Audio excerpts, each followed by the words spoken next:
Hello, good morning, wonderful student. Today we will study Visa's third chapter, Journey to the End of the Earth, and this chapter is written by Tisani Dosi. In this chapter, Tisani Dosi and some of the other members and students visited the end of the earth means which continent? The continent is the Antarctica. You can see in the picture at the bottom of the globe there is continent Antarctica. So this chapter is written by Tisani Doshi and she is sharing her views, her experience with us. So first of all, before you read, if you want to know more about the planet's past, present and future, the Antarctica is the place to go to. If you want to know the past, present and future, अगर जानना है पूरे पृथ्वी का past क्या था, present क्या है and what will be the future, अगर ये जानना है so the suitable place is the continent Antarctica. Last there is a word bon voyage. Here bon voyage means happy journey. First paragraph. Early this year I found myself aboard a Russian research vessel, the academic Solkalsky. Sea student vessel means ship. The writer is saying that I found myself. अपने आप को वो कहाँ देखती है? एक Russian research के ship में, और ये शिप का नाम है academic शोकाल्स्की. Heading towards the coldest, driest, windiest continent in the world, Antarctica. Heading means moving. उसकी तरफ जा रही थी अपनी शिप, और some of the members were there. They were moving the coldest, driest and windiest continent, जो है Antarctica. My journey began 13.9 degree north of the equator in Madras, and their journey started, कहाँ से शुरू हुई?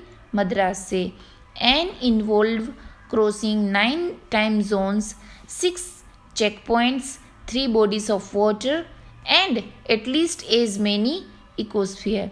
और उसमें उसको क्या करना है? Cross 9 time zone. हम सबको पता है, we knew that each and every country has their own time zones. हमारे भारत का भी टाइम जोन्स होता है, अपनी अपनी कंट्री के टाइम जोन्स के अकॉर्डिंग उसको, तो कितने उसको 9 टाइम जोन से वो क्रॉस करने हैं. 6 चेक पॉइंट्स होता है जहाँ पर चेक किया जाता है, ऑफिसर्स जो होते हैं वो चेक करते हैं लोगों को. 3 बॉडीज ऑफ वाटर, और हमको पता है कि देर आर 4 ओशंस, तो इस तरह से उसको 3 बॉडीज वाटर है उसको कवर करना है. And at least as many ecosphere, उसको large masses land source and sea source, ये सब उसको कवर करके वहाँ उसको पहुँचना है. Where? The continent Antarctica. Now second paragraph. By the time I actually set foot on the Antarctic continent, now they reached the Antarctic continent, I had been traveling over 100 hours in combination of a car, an aeroplane and a ship. So my first emotion on facing Antarctica's expansive white landscape and uninterrupted blue horizon was relief, followed up with an immediate and profound wonder. So the author reached there, and she had travelled by car, by aeroplane and a ship, and it was approximately 100 hours. 100 घंटे तक वो travelling करते रहे, and finally they reached the continent Antarctica, and it was a wonderful place. She is saying that Antarctica's expansive white landscape, we know that there is ice only in the Antarctica, and and she was feeling so relief. She was so happy. She had seen the blue horizon, and that was the relief for her.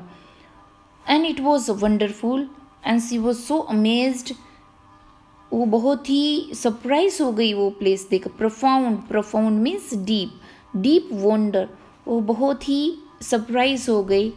Wonder at its immensity means huge, enormous, deep. Wonder at its immensity, its isolation means there is no crowd there. वहाँ पर लोग नहीं है. But mainly at how there could ever have been a time when India and Antarctica were part of the same landmass. And she was so wondered कि एक ऐसा वहाँ पर टुकड़ा था जो वाइट लैंड था, जो एक भारत के साथ पहले जुड़ा हुआ था. तो थोड़ी सी हमको let's see the history of the world, कि थोड़ी हम वर्ल्ड की हिस्ट्री देख लेते हैं. तो पहले क्या था, million and billion years ago, पहले अमेरिका, साउथ अमेरिका और अफ्रीका और इंडिया, एशिया के कुछ वो सब एक साथ जुड़े हुए थे. देन टाइम पास, और टाइम पास होते होते वो आइसोलेट होते गए, एक दूसरे से वो अलग होते गए. तो थोड़ा हमको वर्ल्ड मैप के ज़रिए हम देख लेते हैं. See here, South America and Africa and India, they were one part. एक वक्त था जो एक पार्ट में ही थी. एंड धीरे धीरे पृथ्वी जो है वो थोड़ी थोड़ी सेपरेट होती गई, और एंटार्कटिका है जो आइसोलेटेड मतलब अकेला रह गया पृथ्वी के एग्जैक्टली नीचे की तरफ, बॉटम की तरफ. Now let's see the part of history. 650 million years ago. You just see the years. 650 million. हमको पता है कि 1 million में 10 lakhs आते हैं. A giant amalgamated southern supercontinent Gondwana did indeed exist, centered roughly around the present day Antarctica. So here writer is sharing the knowledge with us कि जो पहले एक जायंट अमलगमेटेड मीन्स यूनिट, एक unit था, mingle था, compound था. Southern super continent, एक southern super continent था जिसका नाम था Gondwana. Did Indeed exist, and it was exist, वहाँ पर पहले वो था. How many years ago? 650 million years ago. Southern super continent, और उसके पार्ट थे India, Africa and south America, जो पहले किससे जुड़े थे? सुपर कॉन्टिनेंट के साथ, एंटार्कटिका के साथ. Things were quite different then. Humans hadn't arrived on the global scene, and the climate was much warmer, hosting a huge variety of flora and fauna. This is about the history. Things were quite different then. अब थोड़ी थोड़े उस वक्त human hadn't arrived on the global scene, and the climate was much warmer, hosting a huge variety of flora and fauna. तो flora means vegetations and fauna means birds and animals. For 5 million years, Gondwana thrived. Thrived means grow. 500 million तक वो गोंडवाना जो था वो grow होता रहा. But around the time when the dinosaurs were wiped out and the age of mammals got under away, and the time has passed, the time has come and dinosaurs were wiped out. उसका वो ख़त्म हो गए, finish हो गए. And who came on the earth? Mammals. Do you know what is mammals? जो स्तनधारी animals होते हैं, that is mammals. Also human being also included in mammals.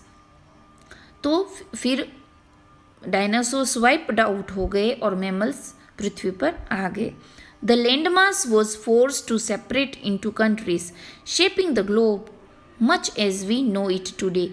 And gradually, थोड़ी थोड़ी करके भारत जो है वो एशिया की तरफ इस तरह से आगे बढ़ता गया, नॉर्थ की तरफ, और अफ्रीका भी नॉर्थ की तरफ थोड़ा थोड़ा खिसकता गया, और साउथ अमेरिका है वो भी नॉर्थ अमेरिका की तरफ थोड़ा सेपरेट होता गया.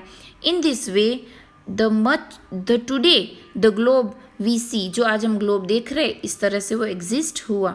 This is before 500 and 600 millions years ago. Super continent था और उसका नाम था Gondwana. But gradually slowly the countries got separated from the Antarctica, उसमें से अलग होती गई. And Antarctica remains there isolated, और वहाँ पर वो अकेला रह गया, आइसोलेटेड रह गया, cover of ice only. To visit Antarctica now is to be a part of that history, to get a grasp of where we have come from and where we could possibly be heading. It's to understand the significance of Cordilleran faults and Precambrian granite seals, ozone and carbon evolution and extinction. Now Antarctica is become only a part of history. To get grasp of where we have come and where we could possibly be heading, कि किस तरफ हम आगे बढ़ रहे हैं. It's to understand, इसको भी समझना होगा. Significance means important of Cordilleran means, you can see here in picture, Cordilleran faults are formed by system or group of parallel mountain ranges together with the intervening plateaus and other features. Precambrian means 4.6 billion years ago. Precambrian means 4.6 billion years ago. Granite seals, it's a kind of stone. Ozone and carbon evolution and extinction. So here the writer is saying that कि वहाँ पर है तो उसका importance उसको समझना होगा. किसका? तो कॉर्डिलेरियन फोल्ड्स का, प्रीकॉम्बेरियन ग्रेनाइट सील्ड, वहाँ का ओजोन क्या है, कार्बन, इवोल्यूशन मीन्स एक के बाद एक जो उत्क्रांति होती है वो, और एक्सटेंशन मीन्स जो लुप्त होता गया है वो. तो वो सब कुछ समझना पड़ेगा. When you think about all that can happen in a million years, it can get pretty mind-boggling. Imagine, जब आप सोचते हो कि एक मिलियन में ऐसा कुछ, मिलियन में ये चेंज हो जाता है, तो उस वक्त आप समझने जाओगे. When you understand that, it can get pretty mind-boggling. Mind-boggling means unimaginable, unbelievable. तो वो थोड़ा हो जाएगा, क्योंकि दिमाग में बैठते बैठते हमारा माइंड जो होता है वो कभी कभी हमें ऐसा लगता है कि नहीं, ऐसा नहीं हो सकता. India pushing northwards gradually, slowly, India pushing, getting separated from the Antarctica से सेपरेट होते होते नॉर्थवर्ड की तरफ गया. जामिंग अगेंस्ट एशिया, और एशिया के साथ वो जामिंग मतलब उसके साथ वो थोड़ा थोड़ा टकराता गया. किसके साथ? एशिया के साथ. Jamming against Asia to buckle its crust, buckle means fold, और उसके क्रस्ट के साथ फोल्ड हुआ. एंड फॉर्म द हिमालयास, तो हिमालयास जो है साउथ, ये भारत जो है नॉर्थ की तरफ गया और टकराया, और इसमें से हिमालय जो है आज फॉर्म हुआ और हमारे सामने. So the Himalayas we see today in India, वो भी इंडिया में जुड़ा हुआ है, और टकराने के जैसे वो टकराया और एक हिमालय फॉर्म हो गया. South America drifting off to join North America. India joins to Asia and South America joins to North America, opening up the Drake Passage to create a cold circumpolar current, keeping Antarctica frigid, desolate and at the bottom of the world. Or here the writer is sharing that opening up the Drake means समुद्र की लहरें जो south America में जो बहती है, cold सर्क्यूम्पोलार circumpolar current you can see in picture. Ocean current that flows clockwise from west to east around the Antarctica. जो Antarctica को वो फ्रिजिड मतलब बहुत ही ठंडा बना देता है और एंटार्कटिका को डिसोलेट बना देता है. And at the bottom of the world where Antarctica is at the bottom of the world. I hope you understand very well what is Cordilleran faults and what is circumpolar current. For a sun worshipping South Indian like myself, the writer is saying that she is sun worshipping and she is a South Indian. 2 weeks in a place, कहाँ पर 2 week उसको बिताने हैं. In the coldest and driest and windiest place, कहाँ पर, Antarctica में. She has to spend there 2 weeks when 90% of the Earth's total ice volumes are stored is a chilling prospect not just for circulatory and metabolic function but also for the imagination.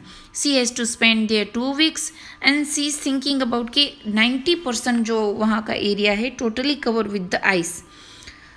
वहाँ पर बहुत सारी changes आएंगे. Circulatory and metabolic function, अपनी body में तो changes आएंगे ही आएंगे, but also for the imagination, उसके दिमाग के, उसकी इमेजिनेशन, उसकी थिंकिंग में भी बहुत बड़ा बदलाव वहाँ पर आ सकता है. चिलिंग मीन्स थ्रिलिंग, एक अलग सी एक एक्साइटमेंट है वहाँ पर उसको महसूस करने मिलेगी. It's like walking into a giant ping pong ball, devoid of any human markers. No trees, billboards, buildings. There are only ping pong balls you can see in picture. Or there is no any human markers. No trees are there. No any billboards means there is no any human settlements there. People are not living there, or there is no any settlement, no buildings are there. You lose all earthly sense of perspective and time here. You forget everything because यहाँ पर तो दिन और रात ऐसा नहीं होता है, या तो 6 महीने के लिए दिन होता है, अदरवाइज नाइट. सो हियर और earthly sense means day and night, to eat, to sleep, forget everything about in the continent Antarctica. The visual scale range from the microscopic to the mittigity, midges and mites to blue whales and icebergs as big as countries. The largest recorded was the size of Belgium. And here the visual scale ranges from the microscopic to mighty. मतलब microscopic मतलब इतने छोटे bacteria के जितने भी जीव है, और माइटी मतलब बहुत सारे वहाँ पर जीव है, छोटे से लेकर बड़े तक, जो माइक्रोस्कोप से देखने पड़े उतने से लेकर माइटी मीन्स ब्लू व्हेल के जितने बड़े एनिमल्स वहाँ पर आपको देखने मिलेंगे. Midges is kind of insects and mites means it's kind of insects. To blue whale, छोटे से लेकर बड़े एनिमल्स वहाँ पर देखने मिलेंगे. And also one can find the iceberg there. Iceberg means इतने बड़े आइस के पहाड़ कि एक तो इतना रिकॉर्डेड किया गया है, the size of Belgium. Days go on and on and on. In Surreal means dream like, वहाँ पर एक सपने की तरह था. So days goes and go and go and go. इस तरह से दिन बीतते गए. Surreal 24 hours, austral summer light and ubiquitous means everywhere silence, क्योंकि वहाँ पर कुछ भी नहीं, there is no human habitant. Living beings are there but not human are there, no traffic, no crowd is there, so there is everywhere silence, interrupted only by the occasional avalanche or calving ice sheet. Only interrupted, एक कहीं interrupted है, कोई थोड़ा सा अगर interrupt करता है तो वो क्या है, avalanche. Avalanche means a very large amount of snow that slide quick down the side of a mountain. Mountain से जोर से वहाँ से आइस गिरता है, उसको कहते हैं एवलेंस। कभी कभी जब माउंटेन क्लाइंबर्स जो होते हैं ऊपर चढ़ने जाते हैं और कई बार वो ऊपर से बर्फ़ का फ्लो आता है, वो वहाँ पर कभी दबकर मर जाते हैं। तो एवलेंस मीन्स पहाड़ से बहुत सारा बर्फ़ का गिरना, वही आवाज़ जो राइटर है वो महसूस करती है वहाँ पर। And consecrate means make Holi, पवित्र करना। And here writer is saying that ये जो है एवलेंस और कैल्विंग और कहीं पर भी कुछ एकदम से शांति है, और एवलेंस और कैल्विंग जो है वो उस प्लेस को पवित्र करते हैं, make it sacred. It's an immersion that will force you to place yourself in the context of the Earth's geological history. And for humans, the prognosis isn't good. Immersion means fascination. एक ऐसी जगह है जो एक इंसान को force करती है, एक फैसिनेट करती है कि अर्थ की वो जियोलॉजिकल हिस्ट्री को वो समझे। And for humans the prognosis means forecast, especially of likely course of an illness that isn't good.